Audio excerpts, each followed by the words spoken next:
saya mau tanya ke kalian semua, siapa di sini yang pernah melakukan bullying kepada temannya? Evan. Bullying adalah masalah serius yang memengaruhi jutaan individu di seluruh dunia, meninggalkan bekas luka, emosional, dan fisik yang mendalam.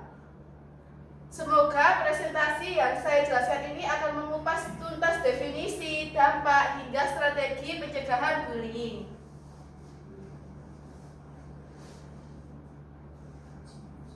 Apa itu bullying? Definisi dan bentuk-bentuknya. Bullying adalah perilaku agresif dan tidak diinginkan yang dilakukan secara berulang-ulang oleh seseorang atau sekelompok orang terhadap orang lain yang cenderung merasa tidak berdaya untuk mempertahankan diri. Ini bisa terjadi dalam berbagai bentuk. Yang pertama adalah bullying verbal, bullying fisik, bullying sosial, dan cyberbullying. Bullying verbal bisa dilihat, contohnya adalah ejekan, ancaman, fitnah, atau komentar yang menyakitkan. Bullying fisik adalah memukul, menendang, mendorong, atau merusak barang milik korban. Kalau bullying sosial adalah pengucilan, penyebaran aib seseorang, atau tindakan merusak reputasi. Cyberbullying adalah pelecehan online melalui media sosial, pesan, atau email. Psikologi di balik bullying. Mengapa seseorang menjadi pembuli? Pembuli seringkali memiliki motif kompleks yang berakar pada berbagai faktor psikologi dan sosial. Memahami alasan di balik perilaku ini adalah kunci untuk intervensi yang efektif. 1. Mencari kekuasaan, kurangnya empati, pengalaman pribadi, pengaruh lingkungan, dan harga diri rendah. Mencari kekuasaan adalah keinginan untuk mengontrol atau mendominasi orang lain. Kurangnya empati. Kurangnya empati adalah ketidakmampuan untuk memahami atau merasakan penderitaan orang lain. Pengalaman pribadi. Pengalaman pribadi pernah menjadi korban bullying atau mengalami kekerasan di rumah.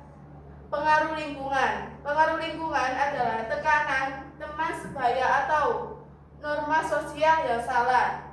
Harga diri rendah. Harga diri rendah adalah menutupi rasa tidak aman dengan menindas orang lain.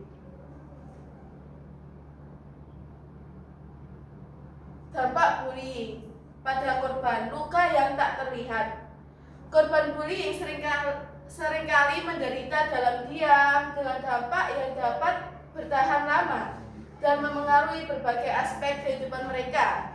Dapat terlihat di sini adalah kesehatan mental, fisik, akademik atau pekerjaan, dan sosial.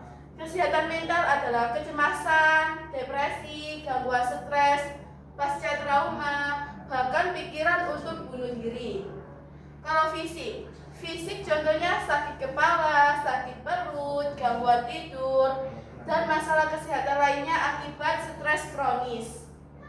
Akademik atau pekerjaan adalah penurunan prestasi, kesulitan berkonsentrasi, dan keinginan untuk menghindari sekolah atau tempat kerja. Sosial adalah isolasi sosial, kesulitan membangun hubungan, dan rasa tidak percaya pada orang lain.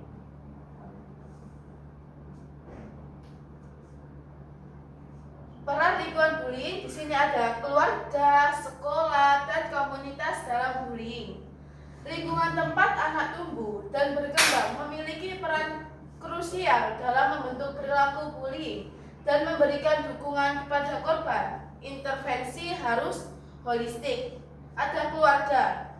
Contoh keluarga adalah pola asuh, komunikasi terbuka, dan contoh perilaku orang tua sangat mempengaruhi. Sekolah, budaya sekolah, kebijakan anti-bullying, dan intervensi guru berperan besar. Komunitas di sini ada kesadaran publik, program pencegahan, dan dukungan sosial dapat menciptakan lingkungan yang aman. Pencegahan bullying dibagi beberapa bentuk strategi untuk orang tua dan pendidik. Pencegahan adalah kunci. Dengan pendekatan yang proaktif, kita dapat menciptakan lingkungan yang lebih aman, suportif untuk anak-anak. Contoh, komunitas terbuka, edukasi dan kesadaran, membangun empati, model perilaku positif, dan intervensi cepat. Komunitas terbuka adalah dorong anak untuk berbicara tentang pengalaman mereka dan dengarkan tanpa menghakimi. Edukasi dan kesadaran adalah ajarkan anak tentang apa itu bullying dan bagaimana menghadapinya. Membangun empati, ajari anak untuk memahami perasaan orang lain dan bertindak dengan kebaikan. Model perilaku positif adalah orang tua dan pendidik harus menjadi contoh perilaku yang hormat dan inklusif kepada anak-anak. Intervensi cepat adalah tindakan segera diperlakukan saat bullying terjadi, baik di rumah maupun di sekolah. Melawan bullying, apa yang bisa dilakukan korban dan saksi?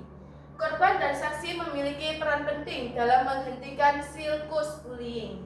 Tindakan mereka dapat membuat perbedaan besar. Untuk korban, contoh, bicara, hindari, catat, dan jangan merespon. Contoh bicara adalah ceritakan kepada orang dewasa yang bisa kalian percaya. Hindari, jauhi situasi atau orang yang melakukan bullying kepada Anda jika memungkinkan. Catat, dokumentasi insiden bullying, tanggal, waktu, dan pelaku. Jangan merespon. Terkadang tidak merespon dapat membuat pembuli kehilangan minat. Untuk saksi dibagi menjadi 4. Intervensi aman, laporkan, dukung korban, dan jangan ikut campur. Contoh dari intervensi aman adalah jika aman, hentikan bullying atau panggil bantuan. Laporkan, beritahu orang dewasa yang berwenang. 3. Dukung korban, berikan dukungan emosional dan jangan biarkan korban merasa kesendirian.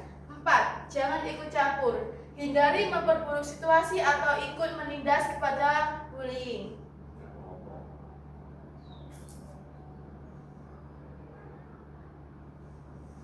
Peran media sosial atau ancaman dan peluang dalam kasus bullying. Media sosial telah menjadi padang bermata dua dalam konteks bullying, menghadirkan tantangan baru namun juga membuka pintu untuk solusi. Ancaman di sini dibagi menjadi 4. Anonimitas yang mendorong perilaku agresif, penyebaran informasi yang cepat dan luas, akses 24/7 tanpa jeda bagi korban. 4. Dampak psikologis yang lebih intens karena jangkauan yang luas. Peluang juga dibagi menjadi 4. 1. Platform untuk kampanye anti-bullying dan edukasi. 2. Alat untuk melacak dan melaporkan insiden. 3. Membangun komunitas dan dukungan bagi korban. 4. Meningkatkan kesadaran publik tentang masalah cyberbullying.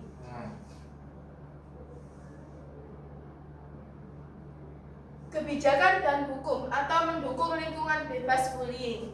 Kerangka kerja hukum dan kebijakan yang kuat sangat penting untuk mencegah bullying dan melindungi korban. Di sini juga dibagi menjadi 4. Yang pertama adalah kebijakan anti bullying sekolah. Yang kedua, undang-undang perlindungan anak. Yang ketiga, peran pemerintah. Yang keempat adalah kerjasama lintas sektor. Kebijakan anti bullying sekolah bisa kita artikan sebagai setiap sekolah harus memiliki kebijakan yang jelas tentang bullying, prosedur pelaporan, dan konsekuensi bagi pelaku. Yang kedua, undang-undang perlindungan anak, hukum nasional dan internasional yang melindungi anak-anak dari segala bentuk kekerasan termasuk bullying. Peran pemerintah. Pemerintah harus mendukung program pencegahan bullying dan menyediakan sumber daya untuk korban. Yang keempat, kerjasama lintas sektor.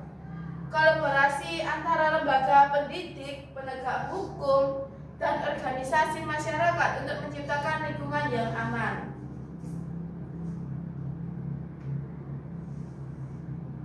Kesimpulan dan langkah selanjutnya bersama menciptakan lingkungan yang aman.